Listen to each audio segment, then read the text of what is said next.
혹시 여러분들께서는 살면서 효도에 대해서 고민해 보신 적 있으신가요? 혹시 이름에 한자로 효도 효자가 들어가시는 분은 공감하실 것 같은데요, 저는 어릴 때 효도에 대해서 고민해 본 적이 덜어 있습니다. 제 이름이 임효석인데 수풀림의 효도효, 또 클석입니다. 효도가 크다라는 뜻이죠.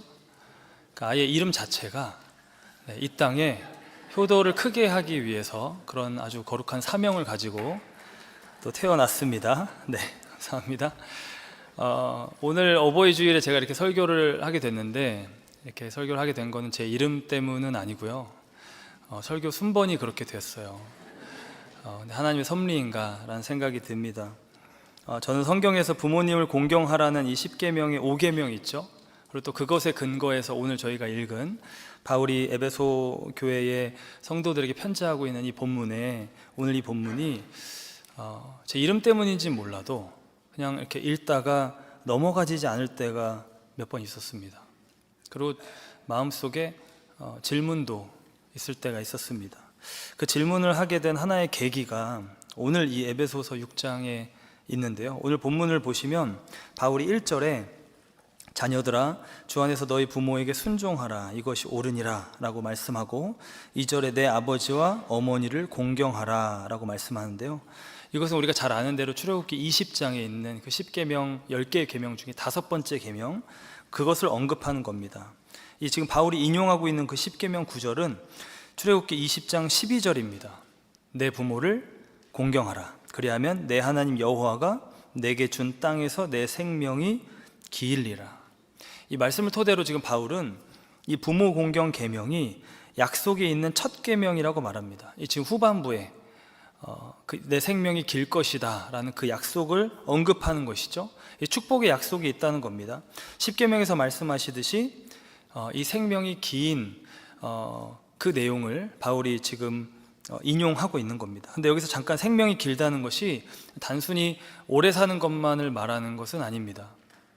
어떻게 살든 상관없이 힘들게 살면서 그냥 수명 자체만 길 수도 있잖아요. 그런 것을 말하는 게 아니라 내게 준 땅에서 내 생명이 길리라. 여호와께서 너에게 주신 그 땅, 즉 이스라엘 백성에게 주신 그 기업을 누리면서 살아가는 그 삶이 길 것이다 라고 말하고 있는 겁니다.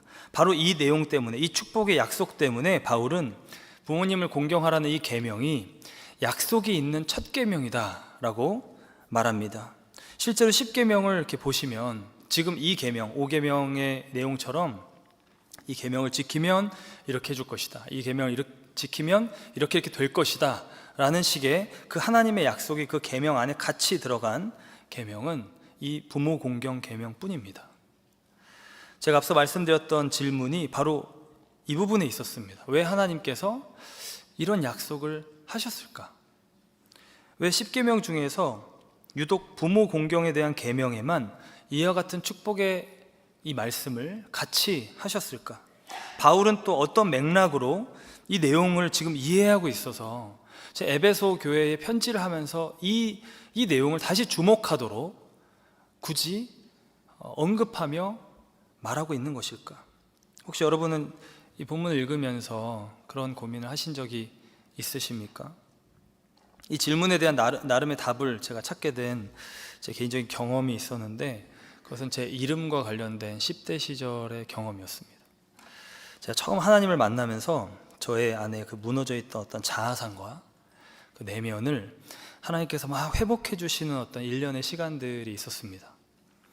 그때 하나님께서 무언가를 저에게 예상치 못하게 먼저 말씀해 주시기도 하고, 또 제가 제 안에 갖고 있었던 여러 가지 고민들, 그 사춘기 때 어떤 그런 고민들을 하나님께 막 묻고 답을 얻고 하던 그런 때가 있었는데, 어느 날 제 이름에 대해서 제가 궁금한 거예요. 하나님, 저는 왜 이 이름을 갖게 됐습니까? 성경에 보니까 하나님의 사람들을 그들의 인생을 인도하시는데 약간 이름대로 인도하시더라고요. 그 이름이 무언가 그 삶 가운데 이루어지게 하시기도 하고, 그 사람의 부르심이 바뀌거나 하나님을 깊이 만나면 이름을 바꿔주시기도 하고, 그런 모습들이 있던데 저는 왜 제 이름이 효석입니까? 이렇게 묻게 된 거예요. 물론 제 이름은 저희 아버지가 저에게 지어주신 이름입니다. 그럼에도 하나님께서 허락하셔서 섭리하셔서 그렇게 결국 되었다라고 믿었기에 하나님 왜 그렇게 되게 하셨습니까? 라고 묻게 된 겁니다. 그런 질문을 하게 된 경위를 잠깐 말씀드리면, 그때 당시에 저는 제 이름이 기독교적인 이름이라기보다는 좀 유교적인 이름이라고 생각했던 것 같아요. 기독교적인 이름을 가진 친구들을 보면 조금 부러워했습니다. 꼭 굳이 성경 이름이 아니더라도 그 기독교적인 내용을 가지고 부모님이 그 자녀를 축복하는 그런 내용을 담아서, 의미를 담아서 이름을 지어주면 그것이 너무 부러운 거예요. 저희 아버지가 제가 태어났을 때 예수를 믿으시던 상황이 아니셨거든요. 지금은 장로님이시지만. 그리고 저희 친가가 제사를 열심히 지내서 한 분 한 분씩 예수를 믿으실 때마다 그 제사 문제가 있었습니다. 그러니까 어른들의 그런 일들을 어깨너머로 보면서 이 유교적인 뭔가 그 내용이 담겨 있는 것 같은 제 이름에 대해서 어린 마음에 뭔가 알게 모르게 고민이나 부담이 있었던 것 같습니다. 더군다나 제가 남동생이 하나 있는데요, 제 동생의 이름은 임준석입니다. 준걸준의 클석, 크게 뛰어나다는 뜻이죠. 이름이 너무 좋은 거예요. 뭔가 제 동생은 대단한 일을 하기 위해서 태어난 것 같고, 부모님도 제 동생에게 그런 걸 기대하시는 것 같고, 나는 부모님께 효도하는 삶을 살면 이제 그걸로 되는 건가. 효도 너무나 당연히 중요한 거지만 어린 마음에 그 사춘기 때 그런 고민들이 있었던 겁니다. 그래서 그날 마침 혼자 방에서 기도를 하는데 하나님께 이런 부분에 대해서 막 기도를 하게 된 거예요. 하나님 어떤 뜻이 있으셔서 제 이름을 이렇게 결국 지어지도록 허락하셨나요? 근데 바로 그때 문득 예상치 못하게 제 마음에 이런 감동을 주시는 겁니다. 효서가, 누가 너의 궁극적인 아버지냐? 누가 너의 진짜 아빠 아버지냐? 제 기억에 16, 17 정도 되었던 걸로 기억하는데 매일 밤 혼자 그때 당시 예배하면서 막 하나님의 기쁨이 되고 싶다고, 제 삶을 하나님께 드리겠다고, 그 찬양 있잖아요. 내가 원하는 한 가지 주님의 기쁨이 되는 것, 막 이런 찬양을 막 노래하면서 난리를 치면서 그렇게 지내던 저에게 사실 그 하나님의 감동을 받고 보니까 그런 저에겐 최고의 이름인 거예요. 그때부터 제 이름이 너무 좋은 겁니다. 하나님 아버지께, 또 내 육신의 아버지 어머니께도 내가 정말 효도하는 삶을, 그런 기쁘시게 하는 삶을 살면 좋겠다, 그런 소망이 생기는, 그런 개인적인 경험이 그때 당시에 있었는데, 그 이후에 나중에 지금 제가 좀 전에 말씀드린 이 성경 질문 있잖아요. 왜 이 부모 공경 계명을 말씀하시면서 이 축복의 약속을 같이 하셨을까? 이 질문을 혼자 막 하다가 그때 그 10대 시절의 그 경험이 떠오른 겁니다. 그러면서 그 경험이 저로 하여금 하나님 아버지와 육신의 아버지 어머니, 이 부모님과의 이 연결성을 보게 했습니다. 그 닮은 꼴을 보게 했습니다. 이게 무슨 말이냐면요, 우리가 하나님의 사랑을 가장 닮은 것을 어머니의 사랑 혹은 아버지의 사랑이라고 말하곤 하죠. 근데 제가 자녀를 낳고 보니까 하나님의 사랑을 가장 닮은 것은 할아버지 할머니의 사랑 같긴 합니다. 아무튼 하나님의 그 사랑을 닮은 사랑이 부모의 사랑이라는 것이죠. 부모의 사랑은 하나님께서 우리 인간 안에 본성과도 같이 넣어두신 그 하나님을 닮은 사랑입니다. 하나님의 사랑을 반영합니다. 하나님의 사랑과 어떤 연결성을 가지고 있는 사랑입니다. 닮은 사랑이에요.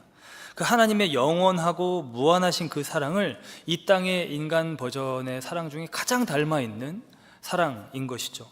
물론 세상이 죄로 무너지고 어그러져서 부모가 자식을 사랑하지 않는 그런 슬픈 일들도 간혹 있지만, 기본적으로는 부모의 사랑은 하나님의 사랑을 가장 닮아 있습니다. 그러니까 기독교 복음을 생각해 보면 결국 하나님께서 그 하나님의 생명 다한 사랑으로 우리에게 오셨다는 거잖아요.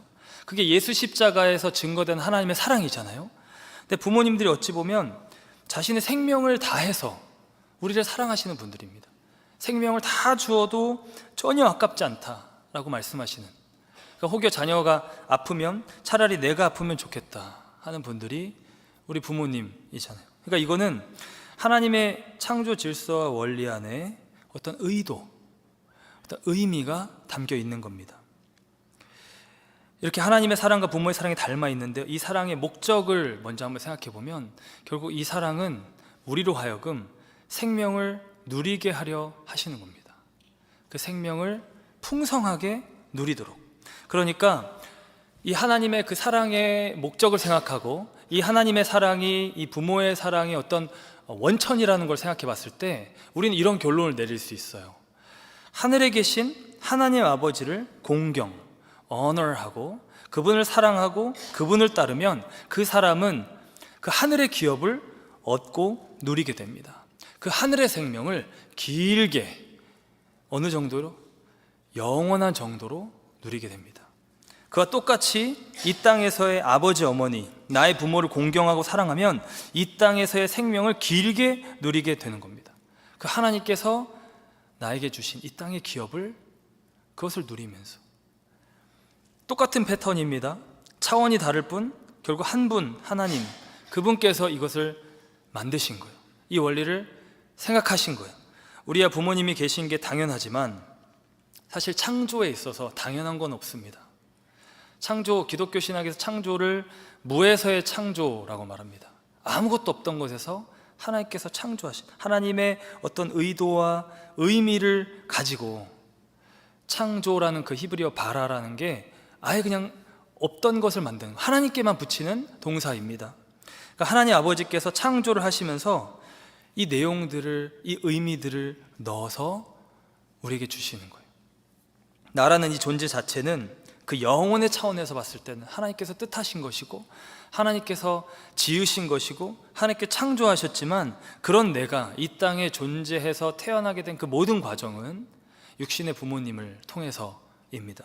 그 원리는 똑같은 겁니다.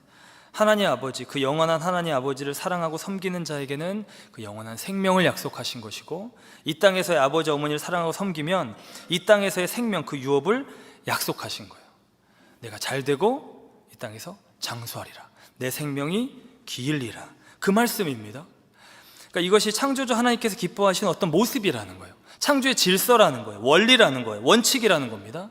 이게 하늘의 수준에서 벌어지면 영생인 것이고요, 이게 이 땅의 수준에서 우리 육신의 생명 가운데 벌어지면 장수하며 기업을 누리는 그 삶이 되는 것입니다.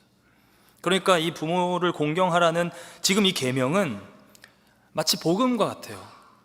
복음에서 하나님의 사랑이 가득 담긴 예수 십자가의 복음을 주시고 그 복음으로 말미암아 우리로 생명을 누리게 하셨잖아요. 그 축복을 얻게 하셨잖아요. 마치 그와 같이 이 부모 공경의 개념은 우리에게 유교적인 가르침이나 룰을 명령하시려고 하신 게 아니라, 사실 이 땅에서 이 창조하신 우리의 인생이 하나님께서 우리에게 주신 그 기업과 그 생명의 풍성함을 누리게 하시려고 주신 것입니다. 결국 우리를 축복하시고자 주신 계명이에요. 결국 생명을 누리게 하시고자 우리에게 주신 하나님의 계명입니다. 우리에게 예수로 말미암는 영생을 주시는, 그 영원한 축복을 주시는 하나님께서 그 똑같은 마음으로 이 땅에서의 우리 삶을 축복하시고자 내 부모를 공경하라 라는 말씀을 주신 겁니다. 이것이 창조주 하나님께서 선하게 여기시며 보시기에 기뻐하시는 모습이에요. 그 거룩한 질서예요. 하나님의 선하신 의도와 부합하는 것입니다.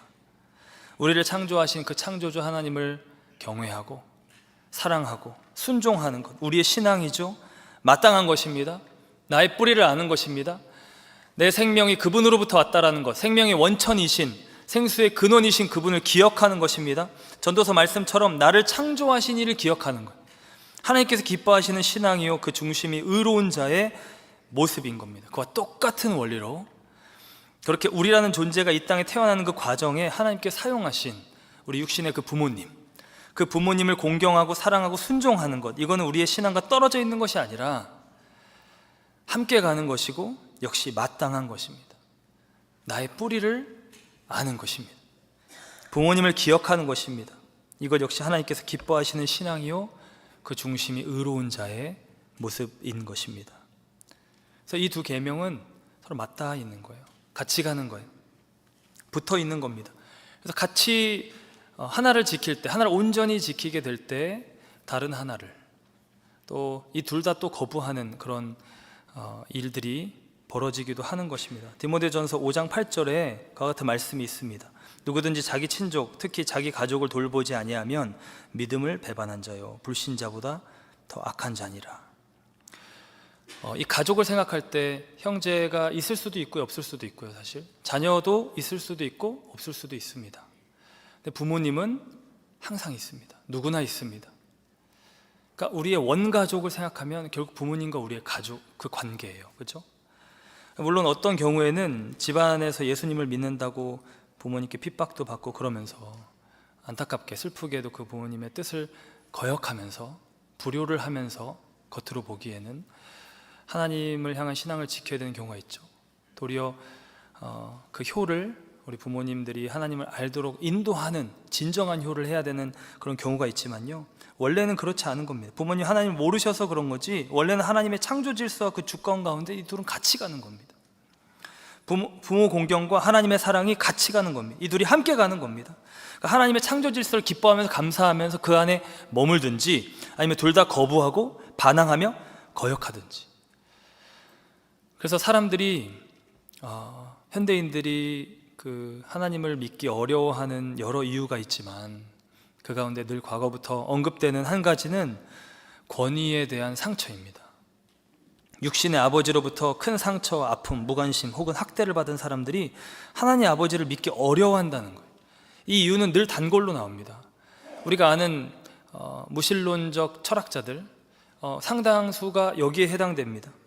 이 하나님 아버지라는 절대 권위를 받아들이기 어려운 거예요. 육신의 권위자로부터 받은 상처나 그 아픔이 많기 때문에 그 하나님의 그 권위의 그 내용들이 자기에게 좋은 것이라는 생각이 안 드는 거예요. 정서적으로 기쁘지가 않은 겁니다. 거기서 벗어나고 싶은 거예요. 그러니까 이 두 가지는 연결되어 있습니다. 디모데후서 3장 1절로 2절에도 보면 너는 이것을 알라. 말세에 고통하는 때가 이르러 사람들이 자기를 사랑하며 돈을 사랑하며 자랑하며 교만하며 비방하며 부모를 거역하며 감사하지 아니하며 거룩하지 아니하며. 그러니까 하나님을 거역하는 모습에 이 거룩하지 않은 모습과 부모를 거역하는 것이 함께 말세의 특징으로 나와 있습니다. 하나님 사랑과 이 부모 공경이라는 이 같이 가는 그 둘을 다 거부하는 거예요. 그러나 창조 질서에 순복하는 것, 이 하나님께서 만들어 놓으신 이것을 나에게 생명을 주시고자, 나에게 복이라고 생각하는 것, 이게 맞는 겁니다. 우리의 상처나 오해나 어떤 죄성으로 우리가 이걸 거부하려고 할 때가 있었던 것이지, 원래는 이것은 우리에게 선한 것이고 좋은 것이라는 것. 말씀드린 대로 이 모든 것은 우리를 축복하시기 위한 하나님의 사랑의 의도에서 비롯된 겁니다. 복음 역시 그렇지 않습니까? 세상이 복음에 대해서 어떻게 오해할지 몰라도 복음은 우리를 살리는 메시지잖아요.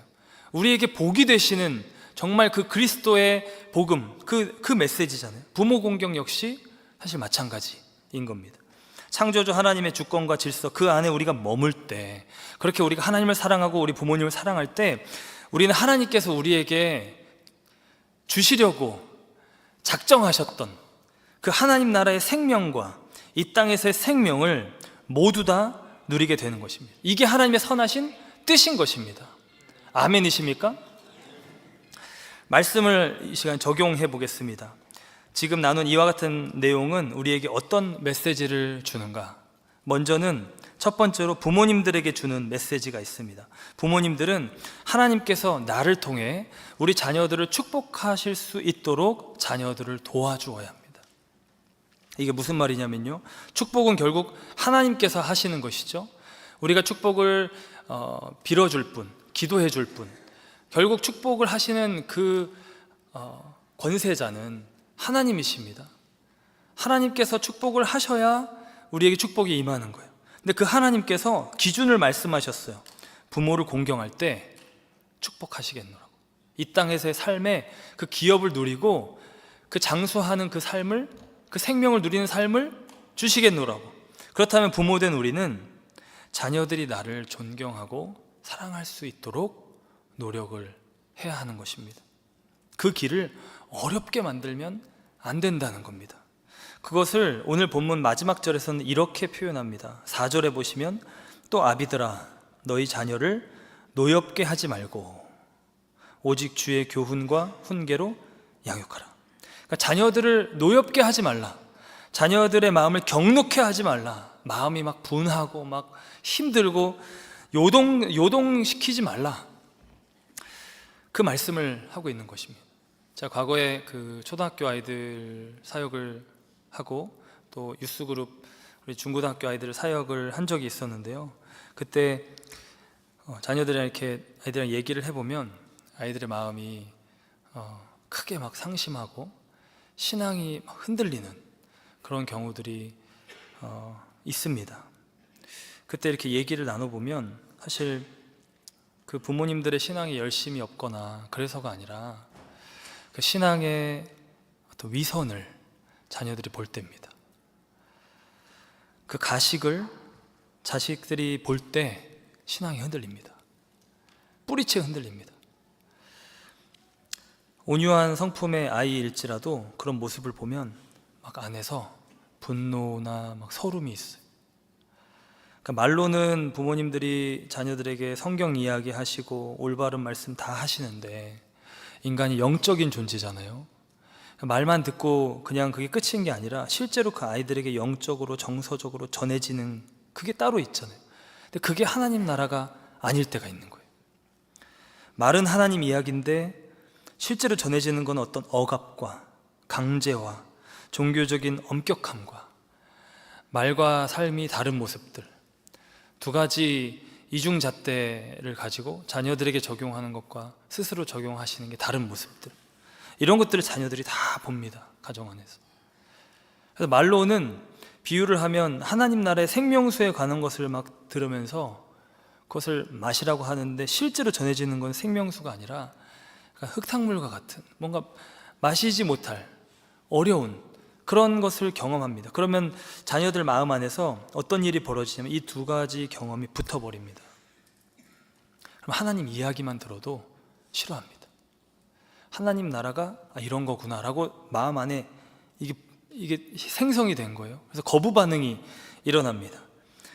그래서 부모님들께서 말로만이 아니라 실제로 하나님 나라가 가정 안에서 증거되고 누려지도록 그 하나님 나라가 결국 성령 안에 있는 의와 평강과 희락이라 하셨는데 그 하나님 나라가 자녀들에게 경험될 수 있도록, 오롯이 경험될 수 있도록 조금만 더 노력해 주시면 자녀들은 그 부모님을 통해서 오는 그 권위와 질서를 기쁘게 여기게 될 것입니다. 왜냐하면 자기가 그 안에서 쉼을 얻고 살아나고 행복하니까요. 나를 살리는 메시지처럼 느껴지니까 부모님을 존경하고 사랑하게 되는 것이죠. 그러면 그 자녀들을 우리는 그 하나님의 이 약속 있는 첫 계명으로 인도할 수 있게 되는 거예요. 그렇게 자녀들이 우리의 신앙을 또 물려받아 하나님 나라의 생명을 누리는 것뿐만 아니라 이 땅에서도 하나님께서 그들을 향해 계획하신 모든 그 하나님 나라의 기업들을 이 땅에서 누리며 살아갈 수 있도록 도와주는 것입니다. 두 번째 적용은 자녀들에게 주시는 메시지입니다. 자녀들은 하나님께서 지금 말씀하시는 이 부모 공경 말씀을 통해서 우리에게 말씀하시는 이 창조 질서가 나에게 좋은 것이라는 것, 그냥 마냥 유교적인 게 아니라는 것, 나를 축복하시려는 하나님의 선한 섭리임을 깨닫고 부모님을 공경하고 사랑해야 합니다. 말씀드린 대로 지금 이 창조 질서의 총책임자는 하나님이십니다. 하나님이세요. 때때로 우리가 우리 부모님을 섬기다가 섬기기 어려울 때가 올 수가 있습니다. 그때는 우리의 궁극적인 아버지이신 하나님 아버지 앞으로 가야 합니다. 육신의 부모님은 하나님 아버지와 달리 우리와 똑같은 인간이며 불완전함, 연약함을 가지고 계십니다. 그래서 우리는 우리를 가장 사랑하시는 부모님으로부터 나를 정말 가장 사랑해 주시는 분인데 때로는 우리 삶의 가장 큰 상처를, 아픔을 경험하기도 하는 것이죠. 그럼에도 이 원리 안에 담긴 하나님의 그 선하신 뜻은 취소되지 않습니다. 이것이 무너지지 않아요. 그런 상황에서는 이 모든 것을 지금 보시고 아시며 책임지시는, 우리 가정을 이렇게 이루어 가시는 하나님 아버지께로 가야 합니다. 부모 자식 간에 서로의 연약함으로 서로 힘들어할 때 우리가 갈 곳은 하나님입니다. 하나님, 그 우리의 가정을 만드시고 붙드시는 그 우리 하나님입니다. 전에 제가 아까 말씀드린 그 유스 사역을 할 때 학부모 세미나를 어느 날 한 적이 있었는데 한 여자 집사님께서 간증을 하시는 거예요. 자녀들과의 그 부모님과의 관계를 막 얘기하다가 자신과 자기의 그 부모님, 특별히 아버님과의 관계에 대해서 얘기를 하시는 거예요. 그 관계가 이제 자녀들에게 영향을 주니까요. 자녀와 나의 관계에 영향을 주니까요. 본인께서 평생 아버지를 도저히 이해를 하지 못하셨대요. 아버지와의 그 소통의 단절, 관계의 어려움을 평생 겪으셨대요. 도저히 대화가 되지 않고 어떻게 노력을 해봐도 잘 되지 않는 그런 관계였는데, 어느 날 새벽 기도를 갔다가 기도를 하는데 예상치 못하게 갑자기 아버지를 향한 기도가 막 터져 나왔고, 자기의 아버지를 보시는 그 하나님의 마음이 자기 안에 임했대요. 그 하나님의 마음이 자기 안에 임하는 것을 경험하면 스스로 놀라시고, 그리고는 아버지를 용납하게 되었노라고 간증을 하시는 겁니다.